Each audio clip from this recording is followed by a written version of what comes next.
Hello everyone, so we have another Sketchbox to open today. Let's go on in and see what's inside. As always, I like to take it all out at once, not one at a time like some people. Alright, we got everything wrapped in the tissue here. Let's start, uh-oh, things are rolling away here. Start with this pad of paper here. Ooh, look at that, and a sticker we got. Cool. Here's our menu, and it looks like, I'm starting at the bottom, the Borden and Riley Bristol pad. Perfect for product designs, smooth and absorbent paper. It's stiffer than traditional paper. So if it's Bristol, it's I'm guessing it's similar to Bristol paper. I'm going to pull a piece off. And I don't think I've heard of this brand. I don't think I've used anything like this. So I see some alcohol markers, it looks like, and a pastel, which is interesting. Here's our sticker. I'm going to scoot that out of frame because it's got a lot of glare there. Oh, and I forgot the art. Let's look at the, whoa, okay. So I saw that thing that said it was about product design. This is very much a product. It looks very technical. And that's pretty cool. I think it's kind of a little out of my comfort zone here. So I like the look of that stuff, but yeah, I don't think I spend time doing that. Yeah. What is this? I don't even know. I want to say it looks like a coffee maker, but what does it say? Oh, storage container. Okay. Interesting. Well, that's cool. I mean, but yeah, I feel a little bit out of my depth there, product design-wise. Okay, let's go with something not as exciting. We have a pencil. I've had a lot of these. This is a Faber-Castell Gold Faber pencil. It's a pencil. I'm not that excited. But maybe I'm anti-pencil. I don't know. But 4H is good sketching. Look at me. I'm like gouging the paper already. I have to remember to be gentle because, you know, that's... I don't know. I just don't naturally... I kind of hold things tight. Too tight. Faber-Castell pencil. So that is... Maybe it's good to get these hard pencils because it can remind me not to just scratch the paper to death. So you can kind of see, look, I'm being gentle. Ooh, it's so much. That is hard for me. And since we did the pencil, why don't we look at the eraser? I'm bouncing all over the place, but you know, my brain is a little bit scattered. So this Pentel soft eraser, polymer. Looks pretty basic. I like these white ones. Let's see, how in the world am I supposed to open this? Let's go up here. Now, you know how I said something about the pencil not being very exciting? I mean, eraser's about as basic as a pencil, but I get more excited probably because I use the eraser more than the pencil. I can't get that off of me. And so, yeah, I actually use up erasers. Whereas the pencil, am I ever going to use that up? Because I erase more often. Yeah, I know, you're supposed to like practice and not erase things, but, well, I guess maybe I'm a recovering perfectionist, so. See how when I pushed a lot harder with these hard pencils, when I start out, I can't even, you know, I cannot fully erase it, but here, can you see that? It does a much better job. So, it's partly in the usage, the pencil and that sort of thing. So remember, hard pencil for me or anybody who presses hard naturally, be gentle, very gentle with it. Ooh, what should we try next? Let's see. I'm a fan of Copic, so we'll go ahead and go in and check the Copic out. We've got two different Copic. We got a Copic Sketch and a Copic Chow. I think I prefer the Sketch. I don't know, I just like the shape and the feel of it better. This has a brush and a chisel nib. Wow, I'm trying hard to get words today, but so brush. Ooh, that's Copic. Everybody, and you know this Copic. I can't write very well with this. And then this color is YG06 yellowish green. YG06. So, a lot of greens we have here, and then the Copic Chow has, as well, a brush and a chisel. I guess it's just the shape. I'm no expert on these. I don't know if there's a difference in how much they hold. But yeah, I like that they give us the two because then you can try them both out. I should have wrote that this is this sketch, because since they're two different ones. Well, can you read that? I can hardly read it. It's my writing. And this is Chow. How do you spell Chow?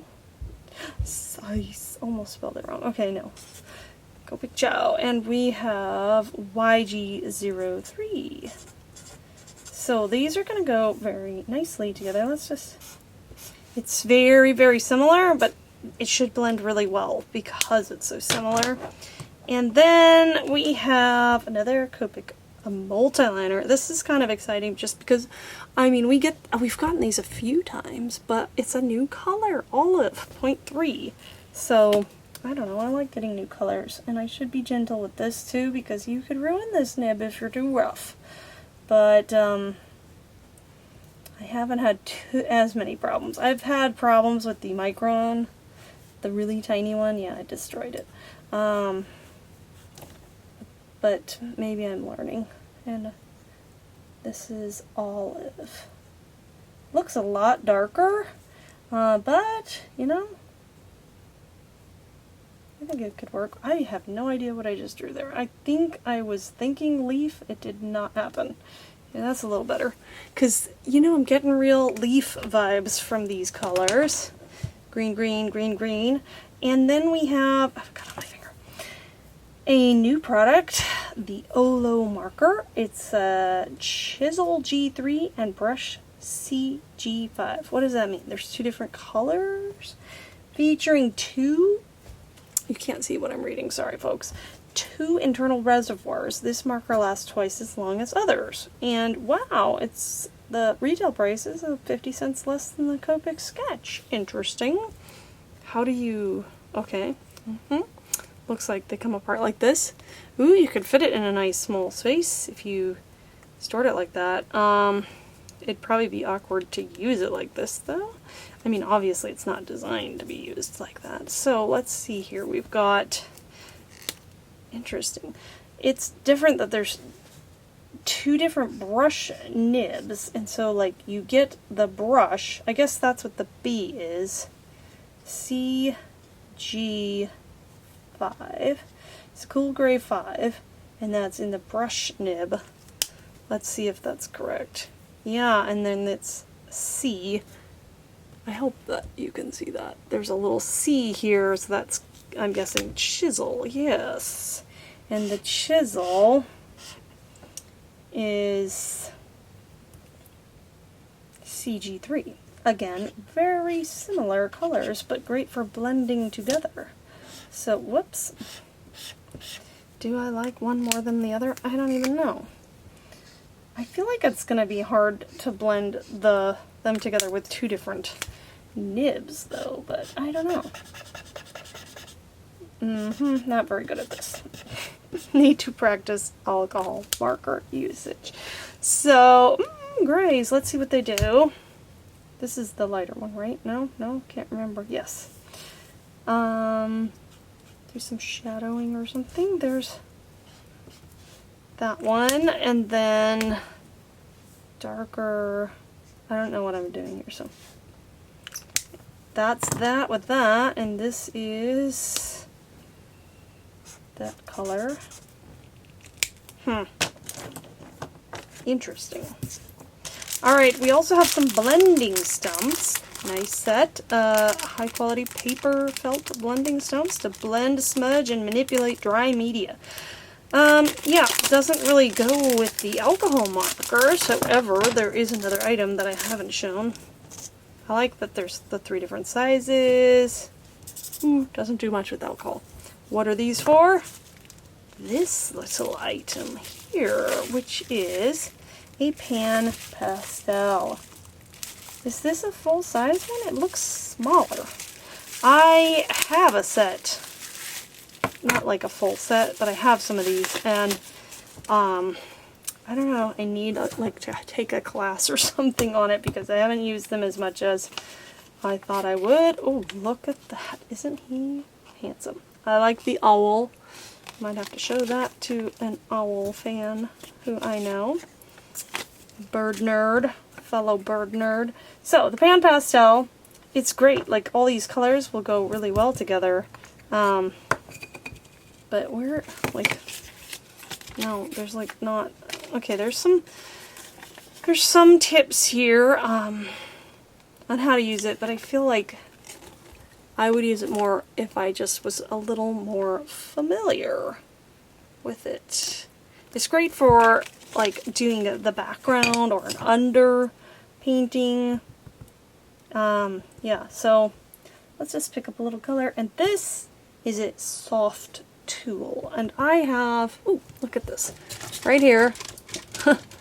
Oh, it's a reach, but I have a handful of these little tools. You can see, I've tried to use them, and in fact, I've done a couple things. I just haven't done enough. You have to really do a lot before you get, you know, comfortable in a medium, and I like to bounce around a lot, so you can get a lot of color on pretty quick. And the thing that's going to be interesting is we're using these with this. I mean, it seems like, I mean, yeah, you could, with just one color, it's like, okay, well, what is it, just for a background? I'm not exactly sure how it works with it all. Like on this, I kind of feel like in this drawing, they might have used it for this right here, and maybe in the back there. Just, yeah, I'm a little unsure here. And then, do we really need the blending stump? Because what are we going to blend? We have one color of pastel. I suppose maybe I could blend some graphite or something, but it's not like you blend the alcohol with it. I mean, am I wrong here? Any other experts watching this that have... I feel like maybe it would... I don't know. Not sure if I'm making any sense here. Maybe I'm starting to ramble. So I should just try to do something with this, but I'm not sure that I'm going to use the blending stump with this stuff. You know? Maybe you just can start drawing with it? No, I don't know. I'm gonna have to see what other people think of this combination. I just think that, yeah, I guess you can just do background. I'm not sure that these can blend together though. Like, yeah, let me know what you think in the comments. I think I've probably repeated myself more than enough times. A lot of cool items in the box. I feel like you might be seeing a leaf or something if I do some art with this. But you never know. I do surprise myself sometimes. But what else can I do with green, green, and gray? Green, green, green, and gray. Green and gray. Alright, let's see what I do. Thanks again for watching, as always, and have a wonderful and creative day. Bye. I'm popping back in here because I wanted to show you. It is, in fact, it's a full-size pan. And these are not inexpensive. What does it say? $8.29. That's a very premium art supply. And unfortunately, I'm a little less excited because I have one. Look at that. I have one, and I don't even think maybe I've used it just a little bit. But now I have two, so maybe I need to do a lot of leaves. Alright, I thought that I'd pop on here before getting into the artwork and show a different, well, I shouldn't get too much dust on there, sorry. One of the techniques you can do with this Pan Pastel. And that's basically putting on all the color and then taking away. Oh, there's probably a technical term for that, but you know, yeah, I can't think of what it is, but basically using the negative space. Yeah, I'm not gonna be articulate. This is what it is. Okay, we got a nice layer of color, and you can build up color. If you rub it too much, I think it said it gets dust, but this is known for, Pan Pastels are known for being low dust. And I think it's less waste with low dust. Okay, we got a lot of color on there. Look at that.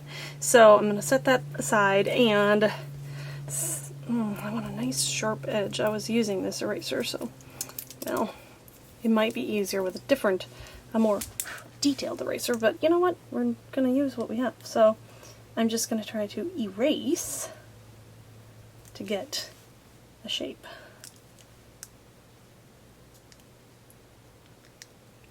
This is going to be kind of sketchy, I think. I'm calling it that because, you know, whoops. Did I mention I don't do perfect? No. No perfect here. So I have a line in there I didn't want, but whatever. And again, you know, this is a rectangle, so it's a little hard to get detail, but hopefully you're starting to see what I'm trying to put down here. Now there's some eraser dust. Look at that! Ooh, actually it looks better on camera than, you know, I thought it would. So that is another way that we can use this. Make little make little dots in here. I don't know. Trying to do a pattern or something. It takes a little more effort to be erasing the color, but let's see what we got here. And there. Now, where's my, aha, here it is. I know this did not come in the box, but I feel like it might be pretty, yeah, look at that. It's great for this if you have a an electric eraser. Makes short work of adding in detail this way. Oops. Oops. We always have to have an oops in there a few times, huh? I think that's my trademark. Dropping things and doing things I wasn't intending on doing. I have a, aha, that's what that is. I have a little brush here. That's going to be way better than my fingers, especially since also, you know, it doesn't come off easily, but, you know, your fingers have oils and, oh, can you see that? So it does come off some. It's a pastel. And there's a way to seal it, you know, with spray or different things. I'm not going to mess with that. But here's one example of what you can do. And then I'm going to actually do something with the rest of these supplies as well. I have sketched out some leaves here. And the other thing I forgot to mention was the prompt. For this month, so they've started doing like prompt every month, is form. And so for their little art, you can see that it's kind of 3D, and you know, we've got values and light and shade and that sort of thing, which, you know, I guess you could say I'm an unart educated person, but another way to put it is self-taught. However, you know, it's not all self, because somebody writes the books and somebody does the videos from which I've learned. But yeah, basically I haven't had a lot of official academic training in art, so I struggle with some of the fundamentals such as value and shading, but that's what we're going to try to do here today. So I've got my little leaves that I've sketched out with some curvy designs, and I'm going to try to add different like values to it. And then I'm going to stop talking here because it's too much, and we'll just speed this up and see what happens.